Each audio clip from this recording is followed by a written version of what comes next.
Para pemirsa dan sahabat Suyanto.id, ketemu lagi di channel Anda, channel pendidikan Suyanto.id.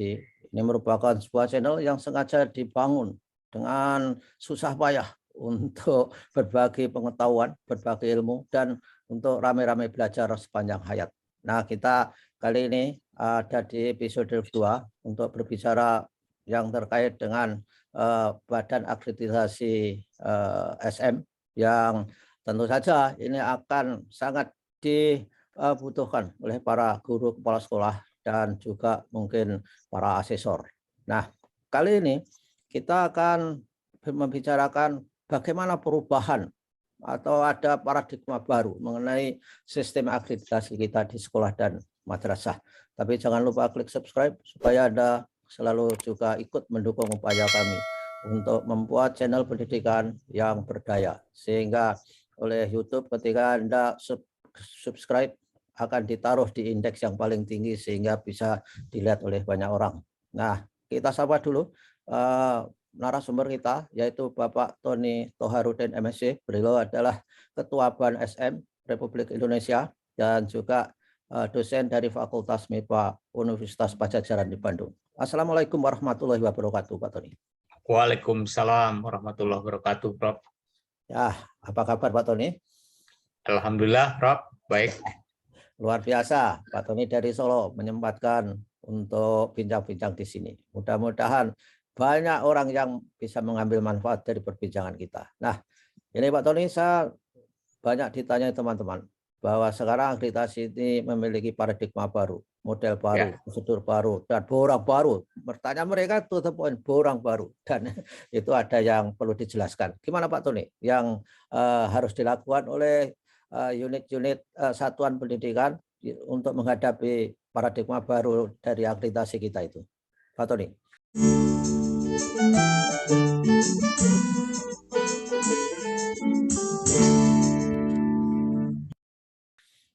Baik, terima kasih, Prof.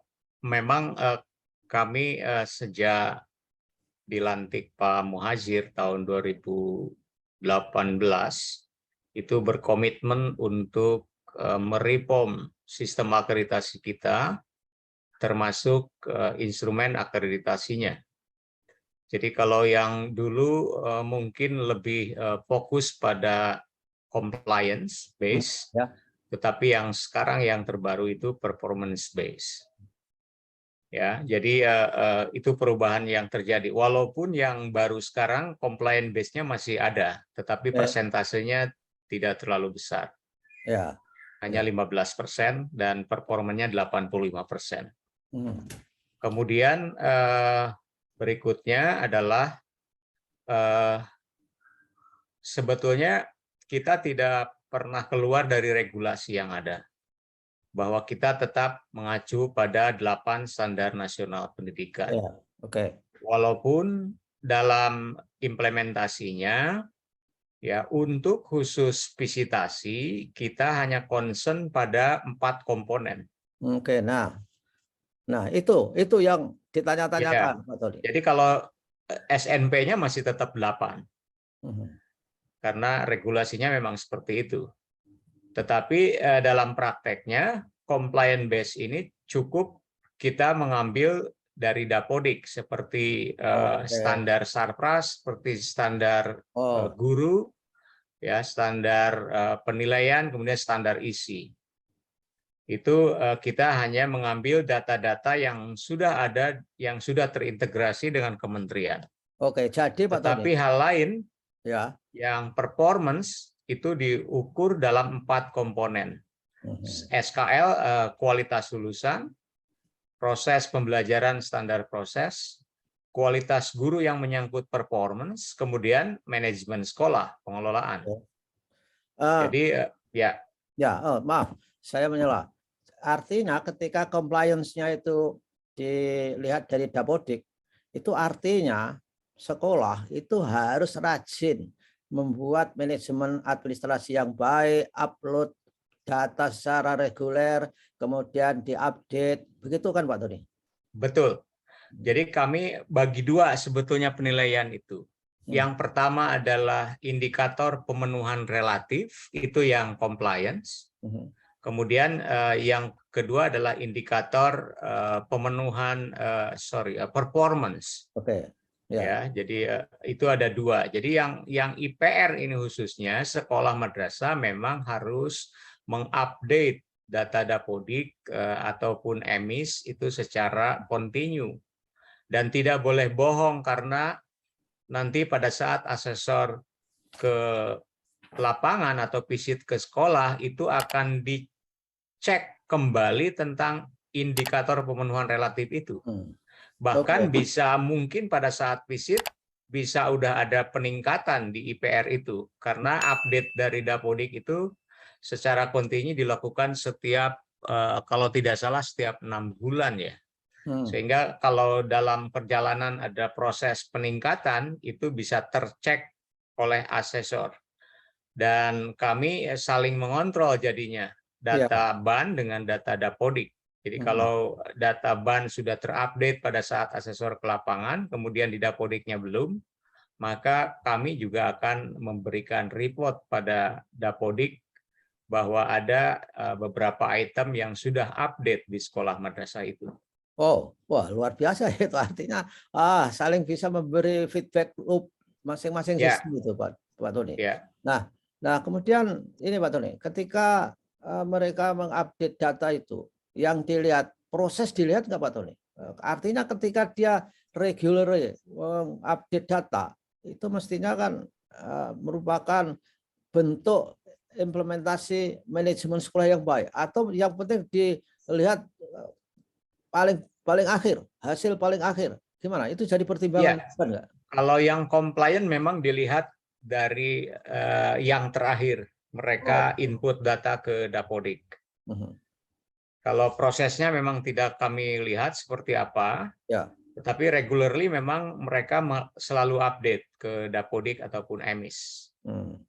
Kemudian ada nggak untuk mengakreditasi itu kita melihat data yang compliance itu physically di sekolah, karena kan kadang-kadang saya nggak tahu apakah benar atau enggak, ketika diakreditasi itu lab-lab apa-apa itu kelihatan lengkap, tapi setelah asesor pergi itu labnya dikembalikan.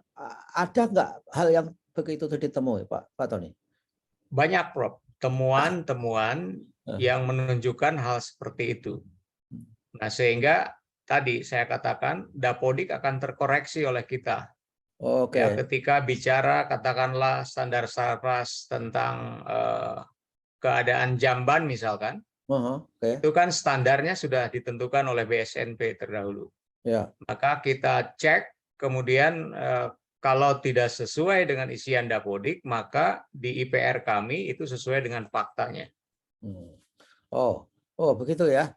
Dan saya enggak ya, yang saya maksud lab-lab itu kadang-kadang pinjam-pinjam, apa sampai segitunya sekolah misalkan untuk. Nah kami tidak fokus seperti dulu untuk melihat, mengecek kemudian ukuran ruangan dan lain-lain labnya seperti apa. Ya, tetapi nanti juga akan terkoreksi pada saat performance. Pemanfaatan Sarpras itu ada di item manajemen sekolah, Prof. Ya. Jadi bukan hanya di IPR, tetapi nanti di indikator performance juga akan terkoreksi kalau kondisi Sarprasnya tidak dimanfaatkan secara optimal. Ya, jadi yang performance tadi meliputi SKL, kemudian proses guru dan juga manajemen. Ya. Oleh karenanya saya kira itu diperlukan asesor yang memiliki kecanggihan di dalam memverifikasi, mewawancara. Exactly, Prof. Betul. Nah, itulah. Nah, rata-rata kesulitannya apa, Pak Tony? Ada nggak? Misalkan untuk apa? Untuk menjaga supaya asesor itu bekerja profesional itu. Adakah itu kedua kali dilakukan konfirmasi oleh second opinion atau apa gitu? Nggak ada. Ya. Jadi begini, memang instrumen kami itu memerlukan asesor yang betul-betul bisa menggali data sehingga menemukan kesimpulan. Ya. Nah, di dalam proses pengambilan kesimpulan itu kami ajarkan katakanlah tentang triangulasi, Oke. tentang apa namanya cross analisis, analisis menyilang di antara 4 komponen itu. Sehingga pada saat nanti mengambil kesimpulan, mereka betul-betul sampai pada keputusan yang benar. Dan controllingnya memang kami punya 2 asesor. Jadi Ya. setiap asesor tetap melakukan hal yang sama, kemudian pada ujungnya nanti ada kesepakatan di antara 2 asesor itu untuk menentukan item ini nilainya apa. Oke. Berada pada level kinerja berapa gitu. Dan dari apa? Dari di visit sampai untuk diumumkan itu perlu waktu lama nggak? Mereka nunggu deg-degan juga mungkin. Oke, proses pengambilan keputusan untuk ketetapan hasil akreditasi biasanya mereka itu diberikan batas waktu 3 sampai 4 hari untuk setiap satu sekolah Oke. untuk data itu masuk pada sistem. Oke. Nah, yang sekarang memang agak krusial adalah mereka memberikan catatan atau rekomendasi dari 4 komponen itu. Itu yang mungkin agak lama di dalam apa namanya memasukkan data ke dalam sistem. Nah, setelah itu memang kami harus dibuat dalam beberapa tahap, Prof. Ya. Jadi tahap sekarang menuju pada tahap 2 untuk visitasi. Ya. Dan kami koleksi nanti berapa puluh sekolah yang akan diplenokan untuk ditetapkan. Oh. Ya. Dan Pak Tony, apakah ada misalkan saja sekolah setelah diumumkan itu memiliki peluang untuk bertanya atau untuk banding seperti ada di perguruan tinggi itu? Oh, saya nggak Ya. sejelek itu misalkan saja. Ada nggak Ya. ruang seperti itu bagi sekolah? Ya. Terima kasih, ini pertanyaan bagus dan sekolah biasanya tidak tahu tentang ini. Jadi SOP kami mengatakan setelah diumumkan hasilnya, sekolah madrasah diberi kesempatan untuk melakukan keberatan. Dikasih waktu 14 hari. Ya. Jadi misalkan diumumkan tanggal 1 Juni, kemudian nanti selama 14 hari, 15 Juni itu diberikan kesempatan mereka untuk melakukan keberatan. Di luar itu kami menolak karena sistemnya demikian. Oke.